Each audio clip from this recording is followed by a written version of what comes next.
appetizer-nya sudah seperti antre. Hati-hati dengan berkata, please upsize it. Itu makanannya Goliat. Everything is big here in Amerika, ya kan? Tapi kalau kita lagi sibuk, kadang-kadang saya lagi sibuk, nggak pengen makan, tetap harus makan. Kalau enggak nanti sakit mah. Sometimes you don't feel like it, but you need it. Orang dewasa itu enggak mut-mutan. Dia tahu kalau dia butuh ya dia makan. Kalau dia cinta dirinya, cinta masa depannya. Feel or don't feel like it, saat teduhlah. Dan praktisnya gimana? Pilihlah waktu yang fix. Seperti Cinderella jam 12 harus pulang. Kalau enggak dia gerah, sepatunya pun dia tinggal. Saya punya waktu, jam tertentu. Jadi jam itu sekalipun pernah sekali saya pergi kemana gitu, itu kebalik waktunya. Saya bisa berbahasa roh, itu lidah saya getar-getar bukan berarti kesurupan. Saya terbiasa di jam tertentu itu harus doa begitu. Jadi doa pun bisa jet lag saya. Pernah enggak waktu Anda pindah dari Indonesia lalu pindah ke sini, jam tertentu laparnya dinner padahal itu breakfast. Karena perut Anda terekam sudah, fixed time, kapan makan pagi, makan siang, makan malam. Kalau Anda punya waktu yang fix, lebih gampang untuk mengikutinya. Jamnya fix 1 jam, jangan diganggu, pukul 6 pagi sampai 7 contohnya. Dan pray during that time, dan terus lakukan. Kalau kita bolong, kita rasa nggak enak. Tapi kalau kita ngeflow, ke share whatever will be, nanti kita nggak saat teduh, kita lupa, sudah belum ya? Kayak kita doa makan seringkali, setelah makan ayo doa lagi. Doa makan tadi. Ya. Tapi kalau kita sudah fix dulu, kita akan tahu, kalau itu bolong kita akan merasa kekurangan sesuatu. Paham ya? Saya biasanya pagi mesti doa, berbahasa roh sekian lama, saya menyembah Tuhan, saya baca Alkitab, berapa pasal itu fix, tidak sesuai dengan, tidak menunggu tuntunan dari sorga. Itu sudah menjadi disiplin rohani saya. Kalau ada yang ekstra nggak apa-apa, tapi selalu ada waktu yang pas, selalu di waktu itu. Bagaimana cara untuk membangun hubungan antara suami istri supaya mempunyai kesehatian?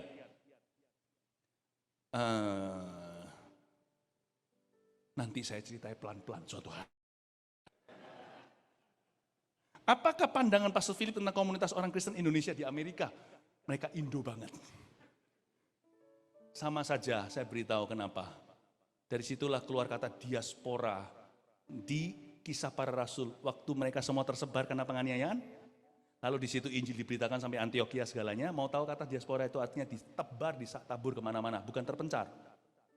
Mereka dulu terpencar dari Yerusalem karena aniaya. Anda terpencar dari Indonesia karena kerja atau sekolah. Sami mawon sama saja, whatever the reason, we have the same destination. Apapun alasannya, tujuannya satu. Menjadi misionaris di mana Allah letakkan. Karena itu jadi misionaris bukan berarti jadi full time, jadi pendeta. Jadi misionaris itu artinya jadilah terang, jadilah berkat, jadilah garam di mana Anda ditempatkan. Jangan Anda dulu di Indonesia sungguh-sungguh berapi-api sampai sini, luntur apinya, lalu suam-suam kuku, hidup bagi diri sendiri, yang didoakan pekerjaannya, tidak pernah pekerjaan Allah, karena memang sudah nggak kontak lagi dengan pekerjaan Tuhan. Don't ever do that. As long as you are still connected to your handphone and Wi-Fi dan internet, ternyata di Indonesia dan di Amerika sama kan? Siapa di Indonesia pakai HP? Semua. Siapa di Amerika pakai HP? Malah lebih pakai HP. Kenapa kita bisa tetap konsisten, connected dengan internet? Pindah negara bahkan. Kok enggak bisa connected kepada misi Tuhan Yesus? Itu pilihan. Ya? Apa visi misi dari GMS, terutama untuk GMS di USA? Apakah fokusnya untuk komunitas Indonesia saja atau komunitas lain? Semua itu selalu step by step. Kalau kita bisa dipercaya Tuhan dengan bangsa sendiri, dan kalau mentalitas kita semuanya sepakat untuk jadi berkat, cepat lambat, restoran enak itu tidak perlu ditutup-tutupi, malah justru antri-antri. Kalau kita semuanya punya mentalitas begitu, bangsa akan belajar semuanya. Saya jadi hamba Tuhan tidak pernah targetkan, oh aku mau ke mancanegara, enggak pernah. But when God works among you, other people will want a part of you. Batasnya sampai mana? Sampai Yudea, Samaria? No, sampai ujung bumi. Tapi dimulai dengan orang-orang Indonesia yang bermental kerajaan Allah. Kita harus punya pandangan yang beda. Now I understand why I am in LA. Yes, alasannya adalah karena saya kerja. Alasannya imigrasi, alasannya studi, OPT, Alasannya di sini aku cari pekerjaan, aku menikah di sini dan sebagainya, whatever alasannya. Tujuannya saya beritahu, diaspora, being sown outside. That means Tuhan menganggap Anda itu cukup baik, sehingga yang terbaik dari Indonesia ditanam ke luar negeri supaya nggak malu-maluin Indonesia. Tapi sudah menunjukkan bahwa Indonesia adalah tempat kebangunan rohani. Jadi pada waktu ini sekarang saya dorong Anda untuk lebih sering kali berkumpul, jangan menjauhi dari pertemuan-pertemuan. CG sudah ada, karena biasanya besi menajamkan besi, orang Kristen menajamkan orang Kristen. Mau berapi-api? Gampang. Saya pun tidak bisa sendiri berapi-api, beradalah di tengah-tengah api. Karena api kita akan saling menyalahkan satu sama lainnya. Saya nggak bisa berapi-api tanpa orang lain. Berarti Anda butuh sesama komunitas Indonesia untuk saling mendorong dalam Tuhan sampai Tuhan datang dan sampai hidup Anda semakin menyala untuk Kristus. Amin. Mari kita semua bangkit berdiri. Haleluya. Nggak apa-apa, kalau mau kasih tepuk tangan Tuhan, come on.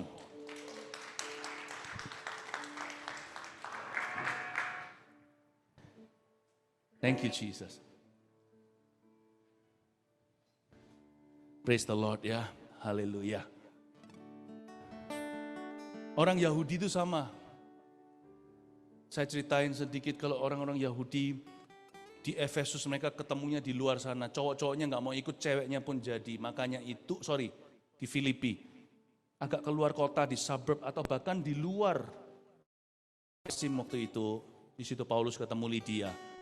Orang Yahudi itu 7-10 kakak kumpul jadi satu, muncullah yang namanya sinagoga atau tempat kecil-kecil itu 10 kakak. Mereka itu masuk menjadi tempat pertemuan. Orang Yahudi di mana-mana survive.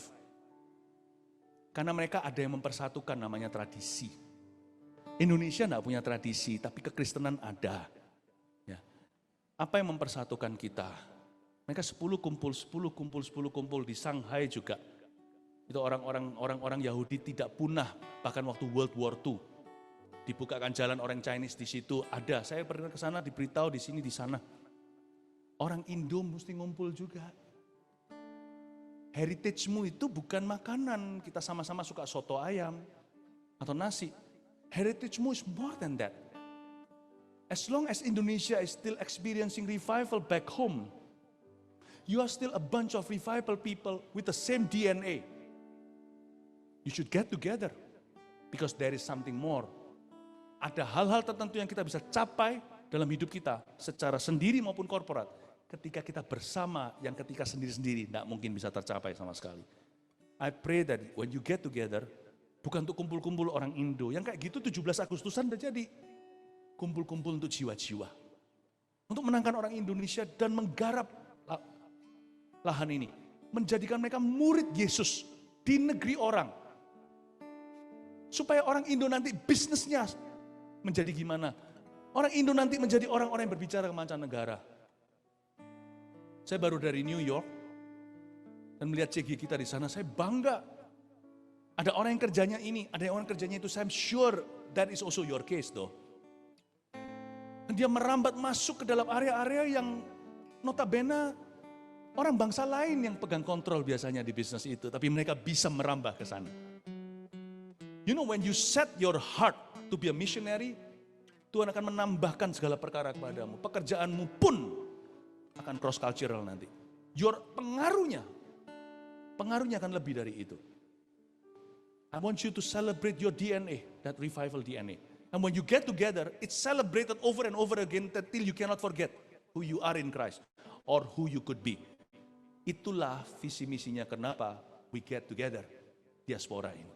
Semoga Anda semuanya mulai hari ini menangkap visi dan isi hati Yesus Kristus. Haleluya. Jesus. Ya. Oke, itu lebih baik. Amin. Rumah doamu agar semua suku bangsa datang menyembahmu. Jadikan aku Tuhan rumah doamu,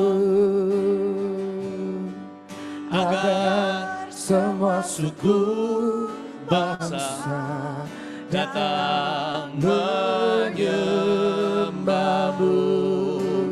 Jadikan aku Tuhan, jadikan aku Tuhan,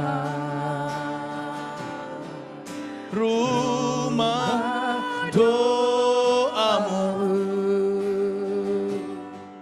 agar semua suku bangsa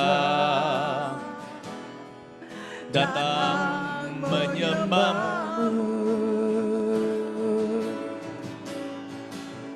Jadikan aku Tuhan, rumah doamu, agar semua suku bangsa datang menyembahmu. Saya boleh tanya dulu, ada berapa CG di sini ya Matthew? 2 CG. If I'm not mistaken, you must be one of the CG leader ya. Oh, pardon me? You both, right? Satu lagi, ketua CG-nya siapa lagi? Oh, kalian doang. Oke, kita berdoa ya. Kita doain dulu, kita ulurkan tangan aja untuk Matthew dan istrinya. Kami berdoa supaya Tuhan Yesus sebagai seorang PIC, person in charge, supaya Engkau mengurapi, memakai mereka dengan hati seorang yang peduli dengan orang Indonesia. Berdoa supaya Engkau tambahkan orang loyal, supaya mulai hari ini mereka menangkap visi itu, bahwa mereka ada di sini sebagai diaspora, bukan terpencar atau keluar dari negaranya, tetapi untuk ditaburkan from Indonesia, the best people in America. Kami percaya setiap orang di sini punya potensi, bantu mereka untuk bisa menjadi orang-orang pertama yang membantu untuk bisa menggali potensi di dalam antara jemaat ini. Makasih Tuhan untuk Matthew dan istrinya. Terima kasih Bapa, dalam nama Yesus. Letakkan tangannya. Siapa di sini yang berkata, oh now I understand Pastor Philip. Oh, I've sebenarnya bertahun-tahun yang berapa ini saya blur, nggak jelas. Oh, saya kira saya kesini itu karena kebetulan ya memang perencanaan, ya memang itu adalah keinginan kami. Ternyata di atas itu